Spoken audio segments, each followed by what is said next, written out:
lovely and darling viewers, it's Jen here at Check Her Joy. Today I'm going to review My Little Pony the Manga, A Day in the Life of Equestria Volume 2. This has writing and art by David Lumsdon and art by Shiei. It is released by Seven Seas Entertainment. I will post the writer and author down in the description below, and I apologize if I butchered those names. I tried to find other people reviewing it and couldn't see it, so I don't know if my pronunciations are right.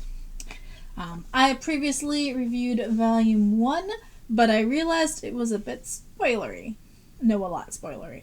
So let's see if I can do them both and not spoil things. Maybe. So this is a manga, so a Japanese-style graphic novel. It is published in an English version now, so the pages still go right to left. As if you were reading a book in English. So in an American formatting, which is different than an actual Japanese manga, which always confuses me every single time I start one of those, so I don't feel bad about that. So these each look at one day in Equestria, hence the title of the manga series. And Volume 1 is broken up into chapters that are each one story following one character, group of characters, and what's going on for them. Whereas Volume 2 is one really long story just following Pinkie Pie. Hopefully you love Pinkie Pie. I do. She definitely grew on me. It took a while for Pinkie Pie to grow on me, like several seasons of the show. But now I adore her enthusiasm, and it's just absolutely charming in Volume 2. They have this way of writing it where we have like an entire page spread which kind of follows one subplot or joke all the way down with like a subtitle up here, which tie together and are funny. Like if you're reading the daily comics in the newspaper, and then like each chapter is several of these one-page spreads that make up one story. So like if you're reading the entire week of a comic and they all tell one story, that kind of style, which I love and appreciate. I also love the Japanese art style and like the bigger eyes, and they're more expressive. Things aren't always to proportion, but it does lead to some really gorgeous art, like Celestia in this one is particularly like just absolutely gorgeous. I love it. There was enough Luna. It's gotta go Celestia.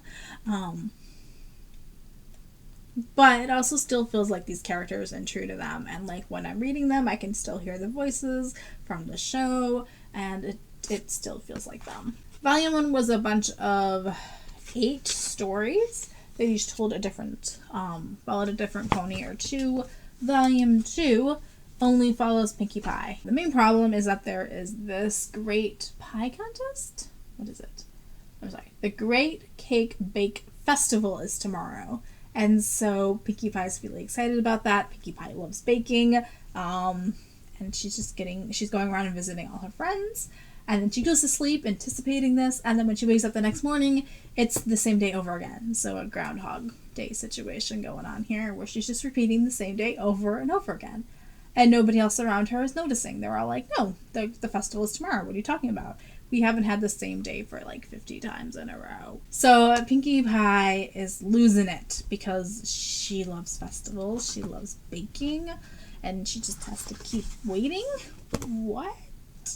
And so she starts trying to figure out what's going on. She starts trying to enlist her friends' help, but every time she does this, she's got to like start over again because they don't remember that they made any progress. And so Pinkie Pie is trying to like prove whether or not she's crazy. Some of the things she does to make sure that like the days are changed, like they're changing for her but not for everybody else. Like the things she tries to do are really funny. So she like repeats and goes and like checks on her friends, and then she starts going into this mystery and trying to solve it, and it's, you know, time is repeating itself, so it's got a bit of a sci-fi fantasy plot to it, which I loved. There was enough zany crazy stuff happening in here that I was like entertained by Pinkie Pie's reaction, because she's obviously going to be the most entertaining character to have this happen to her. Like if it was Twilight, she would be like scientifically trying to figure this out and like be throwing herself into books, and like when Pinkie Pie does try to get Twilight's help, that's like their go-to solution. But we also see like what is Applejack's response when Pinkie Pie manages to, like, hear me out? What if this actually is happening? Help me out here. And, what is Verity's response? And, like, getting the whole group together to try to help. At one point, they try enlisting Princess Celestia, but, like, trying to get to Canterlot, where Princess Celestia is, and trying to get that message to her in time. Because they gotta solve it all in one day, or it resets and they lose all their progress, unless Pinkie Pie can remember it. And when you start getting into the more scientific things, Pinkie Pie is like, I don't really understand what's going on. What? I really enjoyed this. It was absolutely adorable. I love seeing all our favorite characters again. I love it. Here's Pinkie Pie trying to draw mustaches on every pony. I love it so much. So, that is probably the end of the non-spoilery section of this manga. Otherwise, like, go read it. It's really funny. Volume 2 you could read without reading Volume 1, and you would be able to follow it and understand it. But it does pick up a couple of the plot points from the first one and things that happened in here and characters that were introduced. So it's much more fun to read both of them together. And you can totally read the first one without having to read the second one also. There's no cliffhanger. In fact, the ending of the first volume is absolutely ridiculous, totally throwing itself into, hey, we're doing a Japanese style art thing here, so we're going to throw ourselves into Japanese culture and anime and manga. So you can read these separately, you can read them together.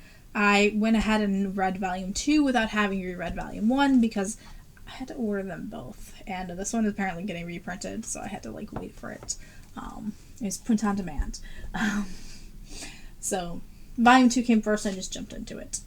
I also really enjoyed this. I gave it 5 out of 5 stars. I gave the first one 5 out of 5 stars, too. Like, I love this manga series, and I love My Little Pony, and I love the comic, more art-oriented adaptations. I love the comics. I also love the manga. Like, they're a little bit better than the books, because, like, it's cartoon. So getting to see the characters and seeing their reactions is just as much as part of it. And it's a little bit weird having it in black and white. There are a few times where a character showed up and I thought it was a different character because I didn't realize how much I relied on the color cues to tell the ponies apart. So when we start getting into, like, side characters, like, which character is that?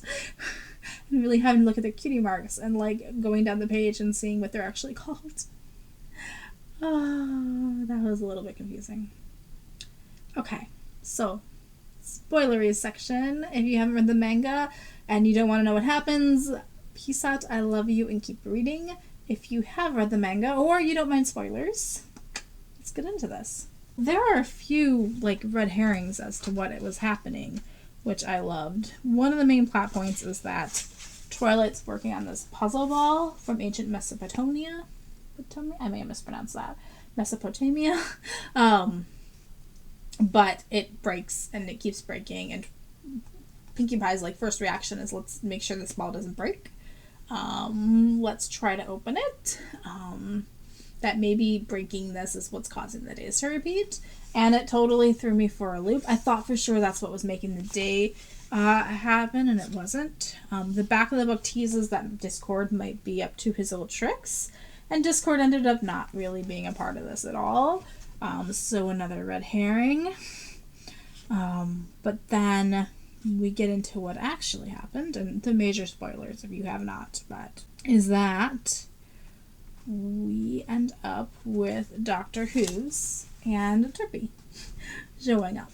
And it's not the Doctor Who's and Derpy who are normally around Ponyville, which is our first inclination, but actually there is an alternate reality, different timeline version of Doctor Who's and Derpy who show up, who are way more like the Doctor and the companion from Doctor Who, which I love. Because that's one of my problems with Doctor Who showing up in the show, is he doesn't act like the Doctor.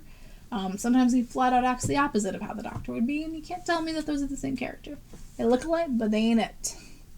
This version, the alternate reality version of Doctor Who's, is the Doctor, and I love it. He's got the time travel thing. And we also bring in Star Dancer from the first one, and she's trying, and oh my gosh, just like all of it. I love seeing Star Dancer again. and all the craziness. I also love like Pinkie Pie like encountering herself, like time starts folding over on it. I love it. The closer we get to the answer, the crazier things get. As a Doctor Who fan, I've got to tell you that I really appreciated Professor What, right? Yeah, Professor What showing up, who's like the pony version of the Master. And like Stardancer is the Master's companion, and I love it. Because even when in the show, the Master has a companion a few times, and like their reaction is pretty much Stardancer's, where they think they're doing the right thing, and they have all the like allure and the like excitement of like following the Doctor, except they're kind of blinded by that excitement of getting to travel through time and space that they ignore the fact this might not be great. I also appreciate the fact that time travel becomes a part of this plot and like going back into pony history and then fighting throughout like time. I loved it. Doctor Who fan me was like totally geeking out on this manga so much. I was not expecting My Little Pony to take a massive Doctor Who turn. I loved it. I am definitely the target audience for this manga. Yes, I am. I ate it up. I also like the fact that the puzzle ball gets wrapped up into the story, but in Pinkie Pie sending herself a warning, which is a very Doctor Who thing to happen. I think it does happen in like Blink and stuff. Like it's totally a thing that would happen in there, where she's like, I have to travel back in time to send myself a message so that thing that already happened will actually happen, so that I don't get into trouble. And it just I geeked out. I geeked out so much. I am a nerd. So this whole second half of the manga was just like I loved all of it. I also did enjoy the first part where Pinkie Pie is trying to problem solve and is like freaking out, and nobody believes her that like the thing is happening over and over and over again, and her never getting to get to her favorite. It'd be like repeating the day before your favorite day of the entire year. For me, it's Halloween, but maybe it's Christmas or your birthday or something. Like having to repeat that, like having all this anticipation, but it never happens. And everybody else like, but your thing is gonna happen tomorrow. She's like, no, it's not gonna happen tomorrow. It's never going to happen. I got really into this manga, in case you can't tell. Like a lot into this manga. I also love her going around town, and so we see the Cutie Mark Crusaders, we see Rarity, we check in with Fluttershy and Rainbow Dash are preparing for this 3-winged race, which in and of itself seems hilarious and really dangerous. There it is, the 3-winged race.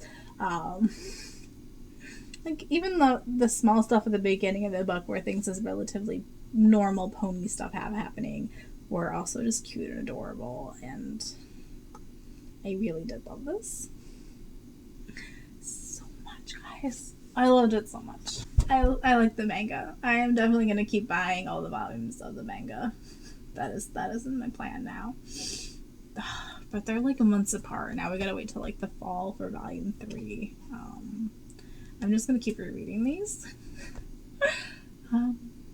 Yes, this did not disappoint. I really enjoyed both volumes. Volume 2 this is supposed to be volume 2's one. Yeah.